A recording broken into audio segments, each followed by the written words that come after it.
بسم اللہ الرحمن الرحیم۔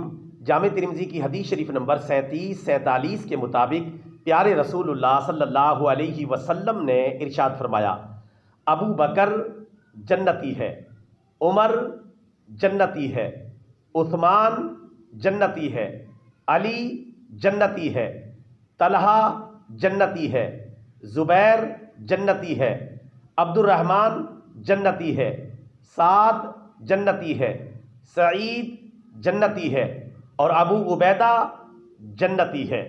پیارے نبی صلی اللہ علیہ وسلم نے ایک ہی مجلس میں ان 10 صحابہ کرام اور ان 10 عظیم شخصیات کو جنتی قرار دیا، لہٰذا یہ کنفرم جنتی ہیں۔ ان کو عشرہ مبشرہ بھی کہا جاتا ہے۔ اس حدیث مبارکہ میں ترتیب خلافت بھی سمجھا دی گئی اور ترتیب فضیلت بھی سمجھا دی گئی۔ اہل سنت کا یہی عقیدہ ہے کہ جو ترتیب خلافت ہے وہی ترتیب فضیلت ہے۔ اس حدیث مبارکہ نے کئی ایک مسائل سے پردہ اٹھا دیا ہے اور ان سنگین ترین مسائل کو بھی واضح کر دیا ہے۔